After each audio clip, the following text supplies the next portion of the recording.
আসসালামু আলাইকুম রহমতুল্লাহ। প্রিয় দর্শক, ব্রেকিং নিউজ। আওয়ামী লীগ নিষিদ্ধের খবর শুনে সেনাপ্রধান ওয়াকার জামানের মন খারাপ এবং তিনি কিন্তু রাগে ফায়ার। প্রিয় দর্শক, এরকমই একটা গুরুত্বপূর্ণ তথ্য শেয়ার করেছেন সাংবাদিক ইলিয়াস হোসেন ভাই। সবাই ভিডিওটি শেয়ার করে সবাইকে সতর্ক করুন। বাংলাদেশের সশস্ত্র বাহিনী দখল নিতে চায় ভারত, সবাই সাবধান হন। সাংবাদিক ইলিয়াস হোসেন। আওয়ামী লীগকে নিষিদ্ধ করার দাবিতে আন্দোলন চলার মধ্যে গত শনিবার অন্তর্বর্তী সরকারের উপদেষ্টা পরিষদ জরুরি বৈঠক করে। বৈঠকের আগে হঠাৎ সেনাপ্রধান উপস্থিত হয়ে প্রধান উপদেষ্টাকে আওয়ামী লীগকে নিষিদ্ধ না করার পরামর্শ দেন।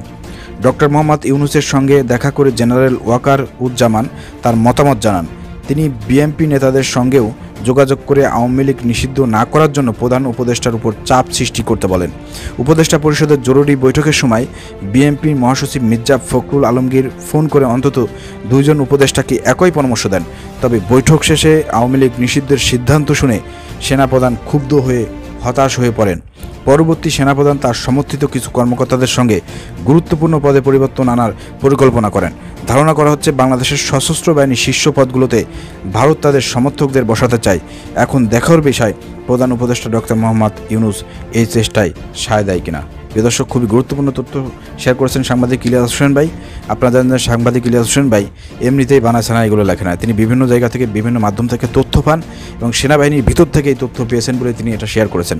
অর্থাৎ এই বিষয়ে দেশের জনগণকে আমরা বলতে চাই, দেশের সমস্ত রাজনৈতিক দলকে বলতে চাই, যেহেতু বাংলাদেশের সেনাপ্রধান একজন ওয়াকার জামান শেখ হাসিনার ফুফাতো বোনের হাজব্যান্ড এবং রাষ্ট্রপতি চুপ্পু, এরা কিন্তু আপনি মনে করেন না যে ছাত্র জনতার পক্ষে আওয়ামী লীগ নিষিদ্ধ হয়েছে তারা খুশি হয়েছে, অথবা এই যে আওয়ামী লীগের পতন হয়েছে তারা খুশি হয়েছে। তারা আমাদের সামনে আপনাদের সামনে যতই ভালো বক্তব্য দিক, যতই হাসি খুশি থাকুক না কেন, ভিতরে ভিতরে কিন্তু তাদের কিন্তু অনেক জ্বালাপোড়া ভাই। তাদের আগের বক্তব্য আপনারা শুনলে বুঝতে পারবেন তারা কী পরিমাণ আওয়ামী লীগ। তো আওয়ামী লীগ বাংলাদেশের মাটি থেকে পতন হয়েছে, আবার তাদেরকে নিষিদ্ধ করা হয়েছে, তাদের কি মন ভালো আছে? যাদের শরীরের রক্তে রক্তে আওয়ামী লীগ লেখা, তাদের কি মন ভালো আছে? মন ভালো নাই ভাই, তলে তলে ষড়যন্ত্র চলতেছে। যেটা সাংবাদিক ইলিয়াস হোসেন ভাই বলেছেন যে ভারতপন্থী কিছু লোকদেরকে সেনাবাহিনীর বিভিন্ন বড় বড় পদে নিযুক্ত করা হবে, ওইখান থেকে বসে তারা পুরো সেনাবাহিনীকে কন্ট্রোল করবে, পুরো সেনাবাহিনীকে দখল করে বাংলাদেশে হয়তো আবার আওয়ামী লীগকে ফিরিয়ে আনার একটা প্রচেষ্টা তারা করবে। বিদর্শক, এই বিষয়ে সাংবাদিক ইলিয়াস হোসেন ভাইয়ের এই তথ্য আপনারা শেয়ার করুন, সবাইকে জানিয়ে দেন।